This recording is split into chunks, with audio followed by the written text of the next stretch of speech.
Welcome friends.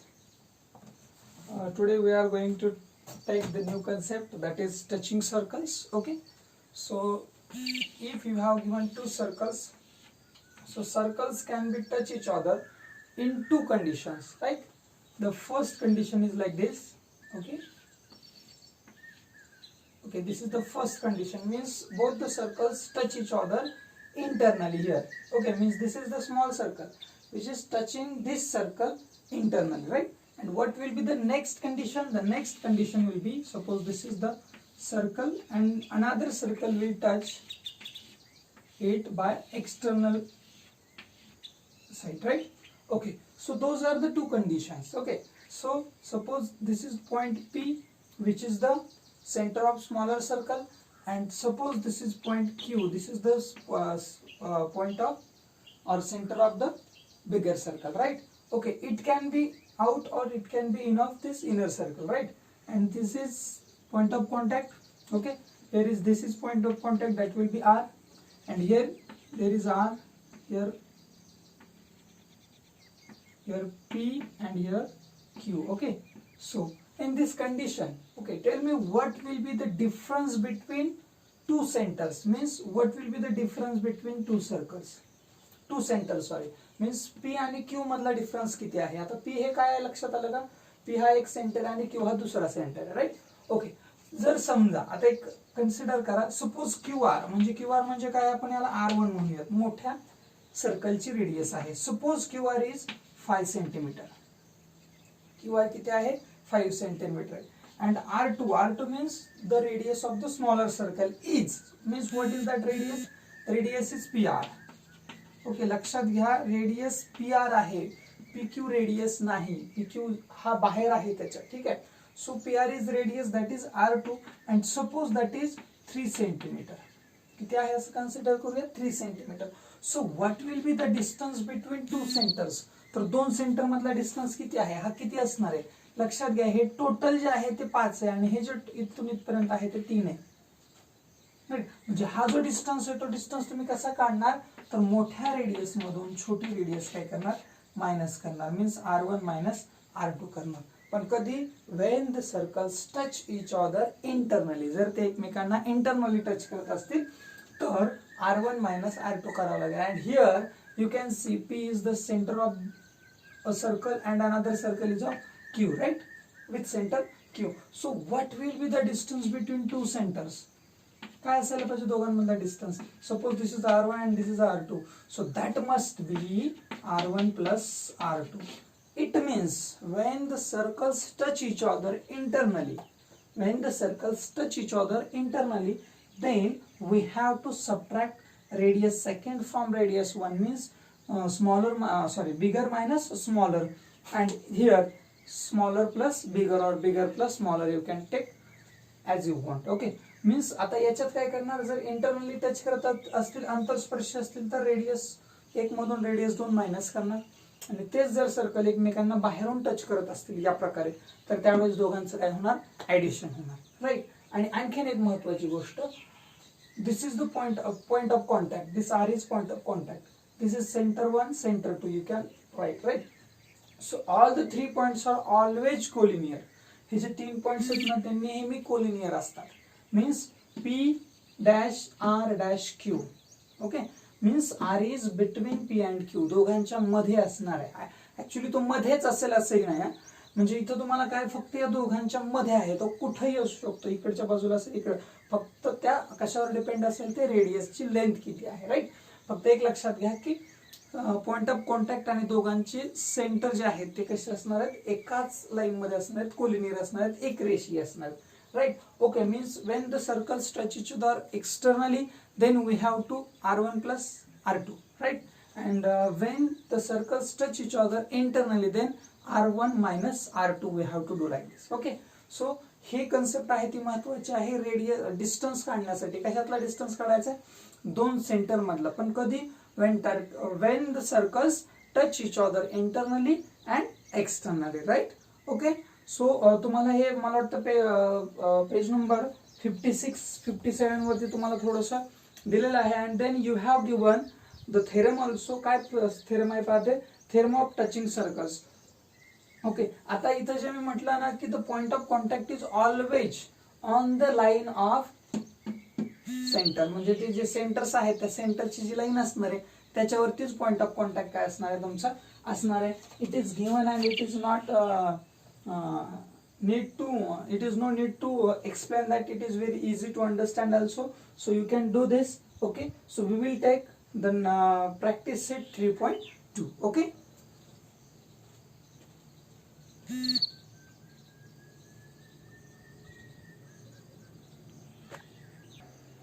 so let's see 3.2 practice set 3.2. Okay, what is 3.2? आता 3.2 मध्ये काय questions आहेत, क्वेश्चन्स रिलेटेड त्याच्याशीच आहे. ठीक आहे, so you have to understand internally, externally, and that point of contact is always on the line. Okay, those three things. So what is the first question? Question number 1 is that two circles with the radius 3.5. so I will take radius means r1 which will be the bigger and r2 will be the smaller. So bigger radius is equals to r1, I will write here, that is 4.8 centimeter, and smaller radius that is r2 which is of 3.5, I think 3.5 centimeter, right? So the question is that two circles touching each other internally. Okay, ते दोघं एकमेकांना internally touch करतात. then find the distance between their centers. तर त्यांच्या centres मधला distance काढायचा आहे. Okay, so the distance between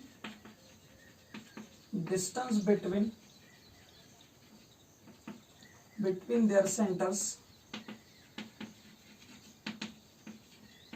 is equals to, आता जर इंटरनली टच करतात म्हणजे यांचं सबट्रॅक्शन होणार काय, addition subtraction, means what, r1 minus r2, right? so what is r1? r1 is 4.8 minus 3.5, so the subtraction must be the distance. Okay, so 8 minus 5, that must be 3, so point will be as it is, and 4 minus 3, that will be 1. So 1.3 centimeter is the distance between their centers. At first, sorry for this, you have to write here the two circles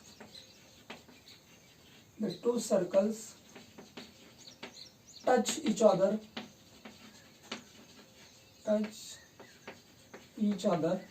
internally or externally, internally, right? Okay, so you have to write like this. Okay, दोघं एकमेकांना, किंवा तुम्ही हे इथं पण लिहू शकताय. Okay, इथं बिगर रेडियस, स्मॉलर रेडियस आणि दोन सर्कल एकमेकांना टच इंटरनली करतात. therefore distance between their centers is equals to r1 minus r2. okay, so please take the screenshot. We will take the next question.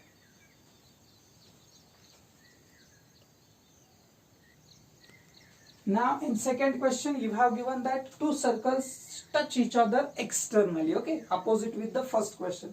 Okay, so the two circles touch each other externally or internally, externally, right?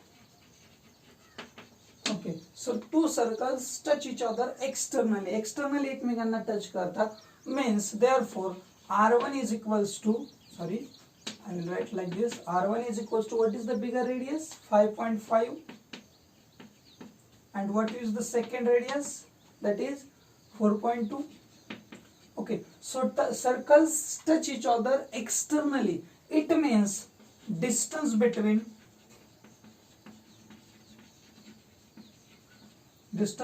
their centers. Okay, what will be r1 plus r2? Okay, because those are the externally touching, right, circles. So what is r1? 5.5 plus 4.2. so what will be the addition? 5 plus 2, that must be 7. 4 plus 5, that must be 9. So 9.7 will be the distance between their centers. Okay, दोघांच्या centre मधला जो distance आहे तो किती असला पाहिजे, 9.7 centimetre. Okay, so please take the screenshot. Question number 2 has done.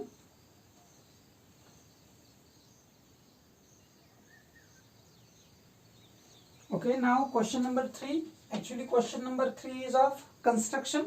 Okay, so you have given the first radius 4 centimeter and the second one is 2.8. Then draw the circles touching externally and internally, means तुम्हाला दोन्ही प्रकारचे circles त्याच रेडियसना काढायचे. So R1 is equals to radius first R1 is equals to 4 centimetre and R2 is equals to what. R2 किती आहे पहा, सांगितले तुम्हाला 2.8 आय थिंक, राईट, 2.8. ओके, आता इथं दोन कंडिशन येणार आहेत, एक एक्सटर्नली टच सर्कल आणि दुसरं कुठलं येणार आहे, इंटरनली टच सर्कल, राईट. म्हणजे तुम्ही जर इंटरनली टच काढायला गेले तर दोघांचा डिस्टन्स काढावा लागेल, बरोबर आहे. आणि जर समजा तुम्ही एक्सटर्नली काढायला गेले तर काय करावं लागेल, दोघांचं ऍडिशन काढावं लागेल. म्हणजे लक्षात घ्या की आपल्याला हा सॉल्व्ह करत असताना किंवा हे ड्रॉ करत असताना नेमकं कशा पद्धतीने, कारण ड्रॉ करण्यासाठी हा क्वेश्चन म्हणजे एकमेव क्वेश्चन आहे की जिथे ड्रॉ करायची वेळ येते. अदरवाईज बाकीचे जे कन्स्ट्रक्शन आहेत ते त्या चॅप्टरमध्येच आहेत, कन्स्ट्रक्शन नावाचे, ठीक आहे. पण इथं आपल्याला एवढंच एक क्वेश्चन दिलेला आहे की तुम्ही कसं ड्रॉ कराल. Okay, means they want to see की can you do or not, right. Okay, so we will see how to draw the circles, right. Okay, now we will do at first internally touching circles, we will draw that. Okay, so त्याच्यात आपण काय करतो, दोघांमधलं subtraction जे आहे तो असणार आहे त्यांच्यामधला डिस्टन्स. पण आपल्याला डिस्टन्स वरून नाही, आपल्याला रेडियस वरून काढायचं. म्हणजे तुम्ही काय करणार पहा, इथं सपोज आता माझ्याकडे ते इक्विपमेंट्स नसल्यामुळे मी फक्त तुम्हाला गाईडलाईन देणार आहे, ठीक आहे. So you will draw at first, तुम्ही काय करणार, 4 सेंटीमीटरचं एक सर्कल काढणार. Suppose this is the circle of 4 centimetre, right. Okay, जरी वाटत नसला तरी कन्सिडर करा, ठीक आहे. Okay, suppose this is the circle with radius, काय रेडियस आहे याची 4 centimetre. Suppose this is 4 centimetre. मी याला सेंटर पी देतोय आणि इथला जो पॉइंट आहे, पॉइंट ऑफ कॉन्टॅक्ट आपण म्हणूयात त्याला, तो काय घेतो आपण, एवढा घेतो, ठीक आहे. आता दुसरा जो सर्कल आहे त्याची रेडियस किती आहे, 2.8 आहे. म्हणजे तुम्हाला तो इथं तर टच करणार आहे फिक्स, तो बाहेर नाही, इंटरनल आहे. त्याच्यामुळे इथून तुम्हाला किती यायचंय, 2.8 डिस्टन्स इथे घ्यायचं आहे. किती घ्यायचं आहे, 2.8 डिस्टन्स या ठिकाणी येणार आहे. आणि पुढचं काम काय करायचं आपल्याला हे लक्षात घ्या, या ठिकाणी तुम्हाला काय करायचं, जो कंपास आहे त्या कंपासचं टोक इथं ठेवायचं आणि या ठिकाणी असा सर्कल काढायचा, जो याची हे रेडियस असणार, तुम्ही काय करणार आहे, तुम्ही सर्कल, ठीक आहे. आता हा एकदम ॲक्युरेट येईलच असं नाही, पण तुम्ही काढल्यानंतर 100% तो कसा येणार आहे, ॲक्युरेट येणारच आहे. There is no problem. Okay, like this. Okay, means तुम्ही ज्यावेळेस, आता एक लक्षात घ्या की या दोघांमधला जो हे आहे तो काय आहे, लक्षात येत आहे का, this is the centre of bigger circle. Okay, आता हा जो आहे तो सेंटर आहे कोणाचा, हा जो स्मॉलर सर्कल आहे त्याचा. Suppose that is R. So this is first condition, internally touching circles. आता जर समजा आपल्याला काढायचं externally touching circles. Okay, externally touching circles. आता एक्सटर्नल टचिंग सर्कल्स म्हणजे दोघांचं ऍडिशन. हे तर खूप सोपं आहे. तुम्ही काय कराल, पहिल्यांदा 4.8 मीन्स काय कराल, distance is equals to R1 plus R2 कराल. किती येतो बघा, 4 प्लस 2.8 दॅट मस्ट बी 6.8. किती सोपं आहे बाहेर तर काढणार. 6.8 तुम्हाला माहिती झाला की तुम्ही डायरेक्ट काय करणार, सेगमेंट काढणार 6.8चा, ठीक आहे. 6.8चा सेगमेंट काढला की पहिला 4 आहे ना, तर इथपासून तुम्ही इकडे येणार किती वरती. आता बघा लक्षात घ्या, हे दोघांमधला डिस्टन्स आहे हा, म्हणजे हा जो 6.8 आहे त्यात हा 4 कुठं तरी इथे येईल. समजा हा 4 सेंटीमीटर आहे आणि हा किती आहे तुमचा 2.8 सेंटीमीटर. आता खूप सोपं आहे, इथं कंपास ठेवा, एक सर्कल इकडून काढा, इथं कंपास ठेवा, एक सर्कल इथून काढा. म्हणजे हे जे सर्कल्स आहेत ते एकमेकांना अशा पद्धतीने काय होतील, टच होतील. ओके, आपण थोडंसं काय झालं, टच पॉईंट, आपला पॉईंट ऑफ कॉन्टॅक्ट जो आहे तो थोडासा खाली येतो. ओके, म्हणजे तुम्ही हे अशा पद्धतीने काय कराल, एकमेकांना टच करून घ्या, लाईक दिस. असे तुमचे हे काय होते, सर्कल्स एकमेकाला टच होतील, इकडच्या बाजूला ते सर्कल्स येतील. ओके, सो सॉरी फॉर दिस की ते इक्विपमेंट्स इथे अवेलेबल नसल्यामुळे मी तुम्हाला ते काढून देऊ शकत नाही आणि छोटे इक्विपमेंट्स याच्यावर वापरता येणार नाही, ठीक आहे. So question number 3 has done. तुम्ही हा ट्राय करा आणि सॉल्व्ह करून पहा, your answer will be correct. Okay, so now we will take the next question, question number 4, right? Okay, now question number 4. Okay, so you have given two circles with center P and Q, both are touching each other at point R and A and B हे कुठले point आहेत पहा, which are on the circles but when we join A and B the line goes through point of contact or point R. Okay, तर first condition काय सांगितले तुम्हाला, what we have to prove, seg A P parallel seg B Q means A P हा जो सेग आहे तो तुम्हाला याला पॅरलल दाखवायचा आहे. आता पॅरलल दाखवायचं आहे म्हणजे एक लक्षात घ्या, वेन पॅरललच्या टेस्ट आपण पाहिलं होतं, पॅरलल कधी दाखवता येतं, जर समजा त्याच्यामधले काही अँगल्स आहेत, समजा अल्टरनेट अँगल इक्वल आला तर ते 100% पॅरलल झाले. ठीक आहे, करस्पॉन्डिंग अँगल इक्वल आला 100% पॅरलल झाले. मग आता इथं तुम्हाला ऑप्शन एकच आहे, फक्त कुठला, अल्टरनेट अँगल जर तुम्हाला शो करता आले की इक्वल आहे तर ते दोन ट्रायंगल आहेत ते सिमिलर होतील, म्हणजेच या ठिकाणी हा अँगल आणि हा अँगल इक्वल येईल आणि ते अँगल इक्वल आले की मग तुम्हाला दोन लाईन पॅरलल दाखवायला काही अडचण नाही. पण मग ते कसे, आता एक लक्षात घ्या, सध्याच्या कंडिशनला तुम्हाला एक अँगल तर माहिती आहे, हा अँगल आहे तो याचा अपोजिट आहे जो इक्वल असलाच पाहिजे. म्हणजे मी आता काय करतो लक्षात घ्या, हे दोन ट्रायंगल तुम्हाला कॉन्ग्रुएंट तर दाखवता येणार नाही कारण दोघांची रेडियस लहान मोठी आहे. ठीक आहे, सो आपण सिमिलर दाखवूयात. सिमिलर जर दाखवलं तर आपल्याला अँगल इक्वल दाखवता येतील. अँगल इक्वल जर याला हा झाला आणि याला हा झाला का संपला. म्हणजे आपल्याला करायचंच काय, फक्त दोन अँगल इक्वल, ऍक्च्युली एकच पाहिजे, हा तर आहे आपल्याकडे, सिमिलॅरिटीनं होऊन जाईल ते. ठीक आहे, आता एक लक्षात घ्या, मग दाखवणार कसं मला सांगा. In triangle A P R, okay, in triangle आधी आपण इन सर्कल्स विथ सेंटर्स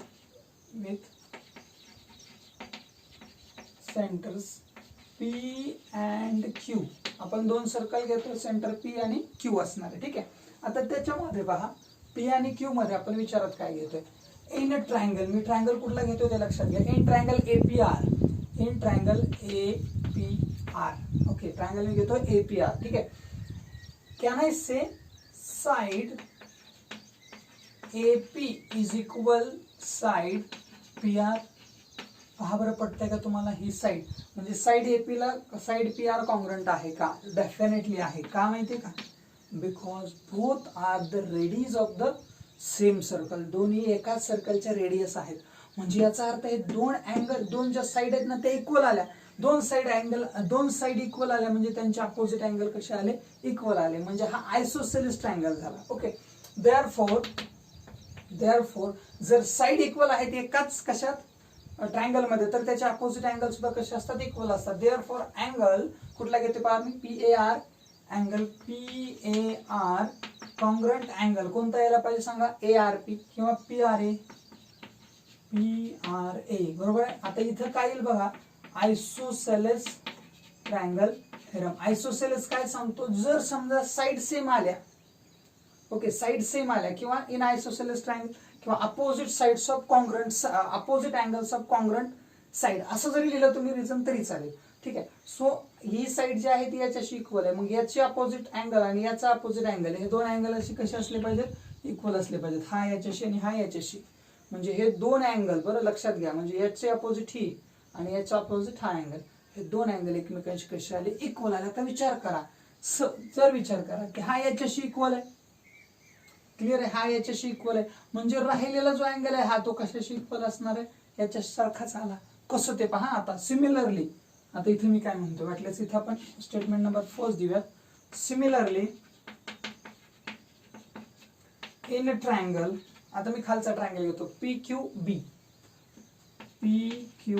आता एक लक्षात घ्या, PQB मध्ये सुद्धा ही रेडियस आहे कुठली, QR ही काय आहे, रेडियस, आणि QB ही सुद्धा काय आहे, रेडियस. म्हणजे याचा अर्थ हे दोन सुद्धा इक्वल आले, म्हणजे याच्यात पुन्हा हा अँगल याच्याशी इक्वल असायलाच पाहिजे. जसं आपण ही साइड इक्वल आल्या दोन, त्याच्यावरून हा अँगल आणि हा अँगल इक्वल दाखवला, तसंच ह्या दोन साइड इक्वल आल्या म्हणजे हा आणि हा अँगल इक्वल येणार आहे. म्हणजे अँगल आपण सिमिलरली लिहिले म्हणजे बाकीचं लिहित बसायची गरज नाही. Similarly angle QRB is equal with angle, कोणत्या अँगलशी येणार आहे, QBR, बरोबर, राईट, QBR. हे दोन अँगल 100% कसे असणार, इक्वल असणार. ओके, आता मी याला देतो स्टेटमेंट नंबर 2. क्लिअर. आता एक लक्षात घ्या, आता एक महत्वाची गोष्ट आपल्या लक्षात घ्या की angle ARP in circle, angle ARP is equal with angle Q R B हे इक्वल आहे का सांगा मला. क्यू आर बी कारण काय आला vertically opposite angle. Vertically opposite angles आहेत का हे व्हर्टिकली अपोजिट अँगल्स? डेफिनेटली आहेत, एकमेकांचे अपोजिट अँगल. आता एक लक्षात घ्या, हा अँगल याच्याशी आहे, हा याच्याशी आहे आणि हा याच्याशी आहे, म्हणजे हे दोन कसे आले? Definitely both are equal. Therefore आता आपण असं म्हणतोय डायरेक्टली, बघा लक्षात घ्या, मी आता मानतोय कोणता P A R angle, P A R is equal with angle. पहा लक्षात घ्या, पी ए आर घेतो आणि दुसरा मी घेतोय R B Q. R B Q त्याला रिझन काय देणार लक्षात घ्या. पी ए आर इथं आपण पाहूयात कुठं लिहिलंय आपण, पी ए आर इथं लिहिलंय कोणाशी, पी आर ए बरोबर. बरोबर आहे, पी आर ए बरोबर आहे, पी आर ए म्हणजे हा, पण हाच P R A Q R बी बरोबर इक्वल आहे, म्हणजे कुठं आहे क्यू आर बी याच्याशी इक्वल आहे, म्हणजे इनडायरेक्टली हे दोन इक्वल आले, म्हणजे हे दोन कसे असणार आहेत? इक्वल असणार आहेत. देअरफॉर आर बी क्यू म्हणजे हा आर बी क्यू आणि पी ए आर कसे आले? इक्वल आले. म्हणजे याला रिझन काय लिहिणार? From first and second. आता मला सांगा, जर समजा हा अँगल आणि हा अँगल इक्वल आला, तुम्ही डायरेक्टली लिहू शकता देअरफॉर सेक एपीचं, हा एपी सिमिलर सेक कोणता यायला पाहिजे? सिमिलर सांगा त्याला कुठला यायला पाहिजे? सिमिलर सॉरी कसं येणार आहे? पॅरलल म्हणूयात आपण. एपीला पॅरलल कोण येणार आहे? बीक्यू. सेक बीक्यू. ठीक आहे, म्हणजे लक्षात घ्या की हे दोन अँगल इक्वल आलेत. हे कसे अँगल आहेत एकमेकांचे? अल्टरनेट अँगल आहेत. Okay, those are alternate angles. मग अल्टरनेट अँगल इक्वल असतील तर हे दोन कसे असायला पाहिजे? सेम असायलाच पाहिजेत, हे लक्षात घ्या. म्हणजे हे दोन अँगल अल्टरनेट आले, त्याच्यावरून आपण डायरेक्टली एपीला बीक्यू काय केला? कॉन्ग्रुएंट दाखवला. Okay, so this is the first condition, first sub question from question number 4. Okay, please take the screenshot.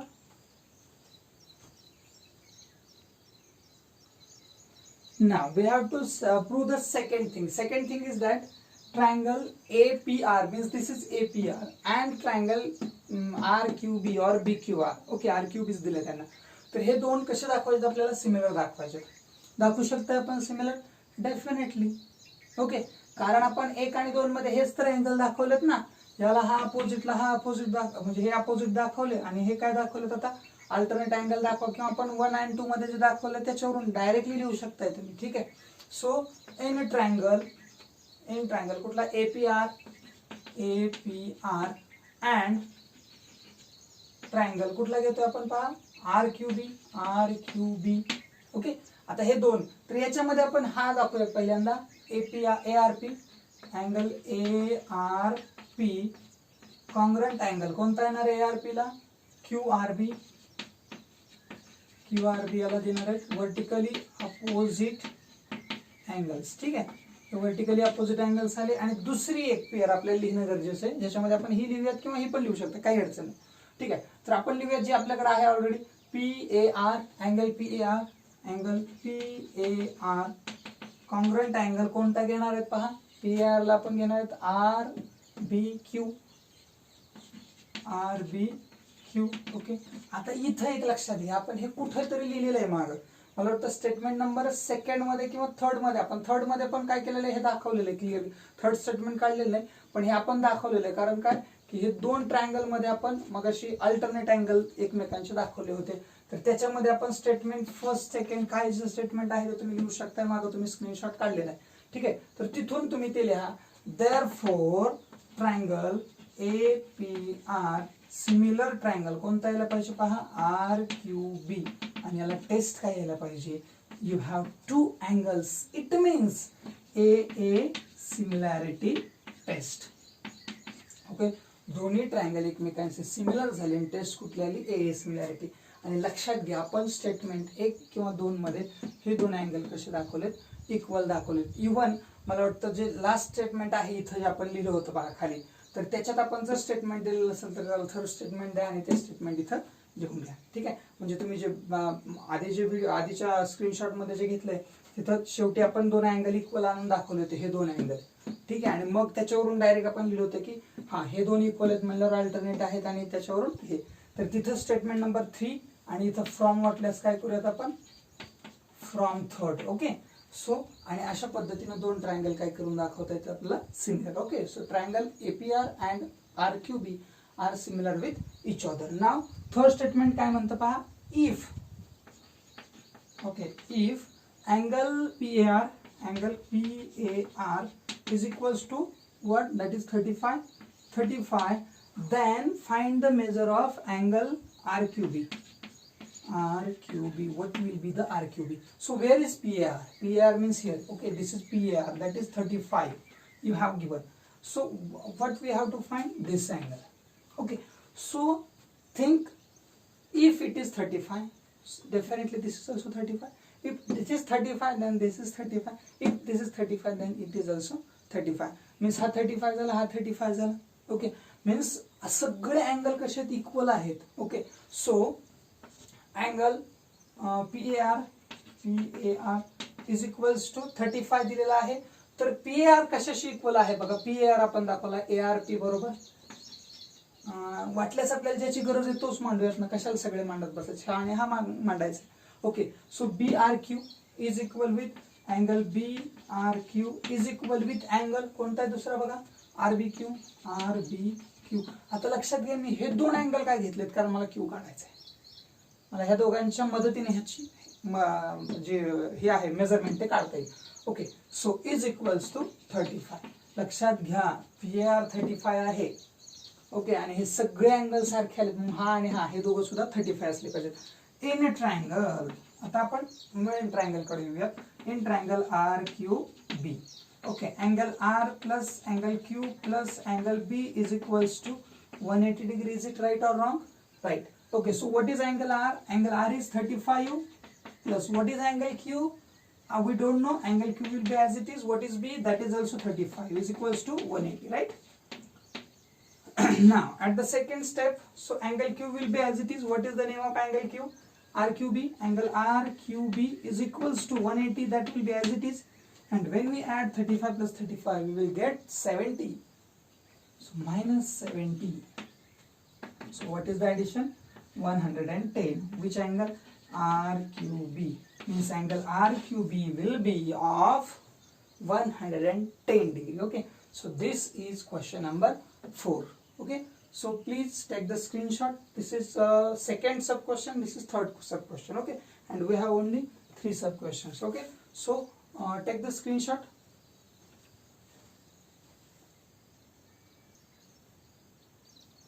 Now the last question of this exercise, question number 5. So what is given in this question number 5? A and B हे centre असणारे दोन circles आहेत, which are touching each other at point E is their point of contact. Okay, and this line L which is tangent, and that is common tangent actually. Okay, which touch circles with center A at C and B at D, right? Okay, so you don't have these lines. Okay, ह्या खालच्या lines तुम्हाला आहेत का नाही? So this is construction. Okay, आणि given मध्ये काय लिहिणार? In circles with centres. काय दिलेत सेंटर्स पहा त्याचे, centres A and B. Okay, line L is common tangent. ही काय आहे? कॉमन टॅन्जेंट आहे, राईट? ओके, सो या ठिकाणी त्याच्यानंतर आता बघा आपल्याला सॉल्व कसा करायचा क्वेश्चन. सो रेडियस, आता आपण रेडियस काढूयात दोघांच्या, म्हणजे ही रेडियस आणि ही रेडियस, ह्या 4 आणि 6 अशा प्रकारे आहेत. तर मला सांगा यांच्यामधला डिस्टन्स पण आपल्याला माहित झाला. ठीक आहे, आता मी कन्स्ट्रक्ट काय केलं ते महत्वाचं आधी आपण करून घेऊयात. Join AC. Okay, which is, किंवा आपण जॉईन AC आधी लिहूयात, काय काय जॉईन केलं. BD. ओके, हा BD पण आपण जॉईन करून घेतला आहे. देन AB अँड ड्रॉ काय केलं पहा, मी याच्यावर परपेंडिक्युलर टाकलाय A मधून. ठीक आहे, अँड ड्रॉ, इथं नाव देतोय मी F. Okay, and draw AF perpendicular कशावरती टाकलाय बघा, BD वरती टाकलेला आहे. ठीक आहे, आता हा परपेंडिक्युलर आहे म्हणजे याला पॅरलल आहे हे लक्षात घ्या. which is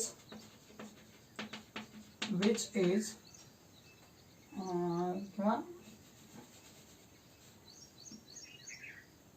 लाईक असे लिहिलं तरी चालेल इथं लाईक कशा पद्धतीने आहे पहा CD पॅरलल कायला पाहिजे AF लक्षात येते का पहा मी इथून पॅरलल याच्यावर परपेंडिक्युलर टाकलाय आता हा इथं 90 डिग्री हे माहिती आहे आणि हा 90 डिग्री असणार आहे हे माहिती आहे का 90 डिग्री असणार लक्षात येत आहे कारण BD रेडियस आणि हे टॅन्जेंट आहे ठीक आहे मीन्स आता एक आपण असंही म्हणू शकतोय पहा डायरेक्टली की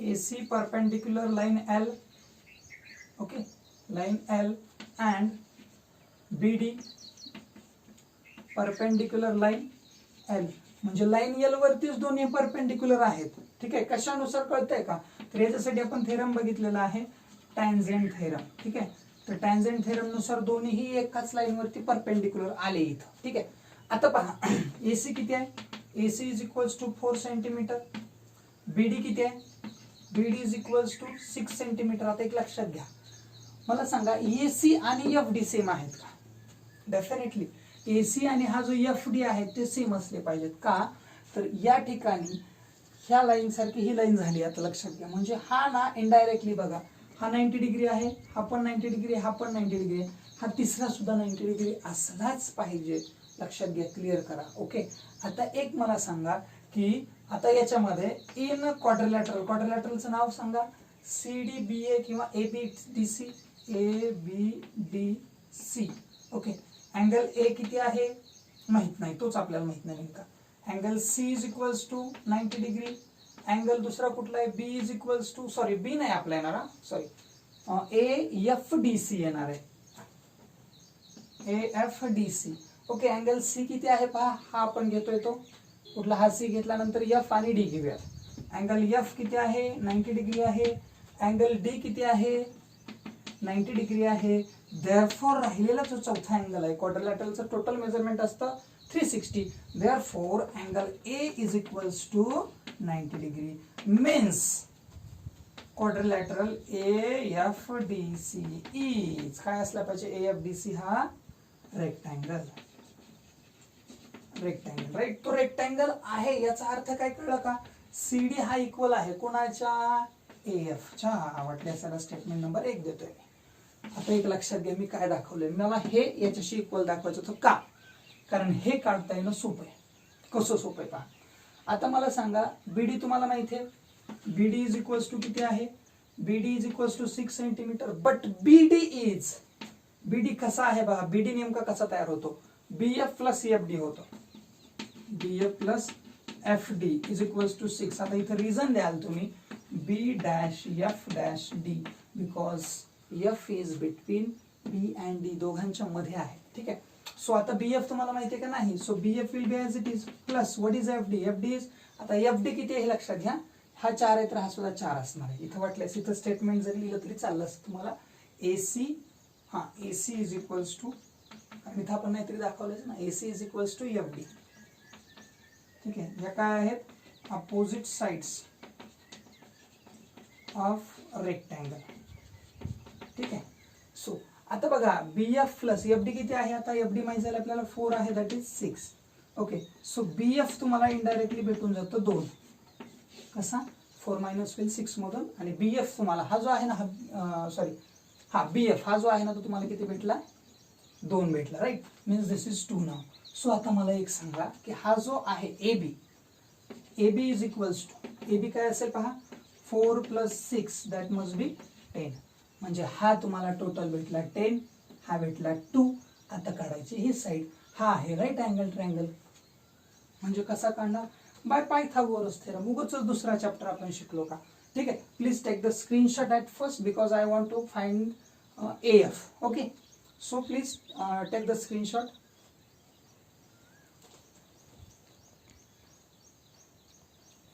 नाव okay so how to solve आता लक्षात घ्या कसं सॉल्व करायचं आहे आपण सध्या या ट्रायंगल मध्ये आहोत ही साइड आपल्याला माहिती आहे ही पण माहिती आहे म्हणजे हायपो माहिती आहे आणि एक साइड माहिती तिसरी जी राहिली साइड ती आपल्याला काढायची ठीक आहे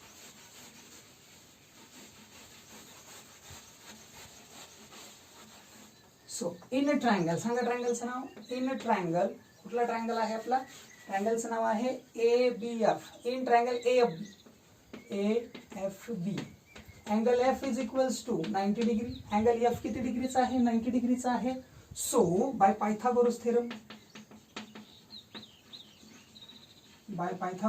काय सांगताय पायथागोरस थेरम? पायथागोरस थेरम सांगताय AB square is equals to BF square plus what? FA square or AF square, right? Okay, AB माहिती आहे 10, 10 square plus what is BF? That is 2, I think, 2 square plus what is AF? We don't know. AF square will be as it is 100, right? 100 is equals to 4 plus AF square. Now AF square is equals to 100. Here is 100. Okay, so 100 minus 4, it means AF square is equals to 96. Okay, so factorize this. AF is equals to काय आलं पाहिजे पहा 16 what 16 6 जा. Okay, so 16 6 जा. आता याला जर आपण पुढं फॅक्टराइज केलं म्हणजे याचा रूट काढायचा म्हटलं तर काय असलं पाहिजे? AF will be square root of 16 is 4 root 6. So 4 root 6 will be the length of AF. AF तुम्हाला भेटतोय 4 रूट 6. आता स्टेटमेंट 1 मध्ये आपण मागच्या वेळेस इथे लिहिलं AF हा कोणाशी इक्वल आहे? CDC. Therefore CD is equals to 4 root 6. Okay, so this is your answer of this question. Okay, so it is 3.2 which we have done. Okay, please take the screenshot, understand it better. Okay.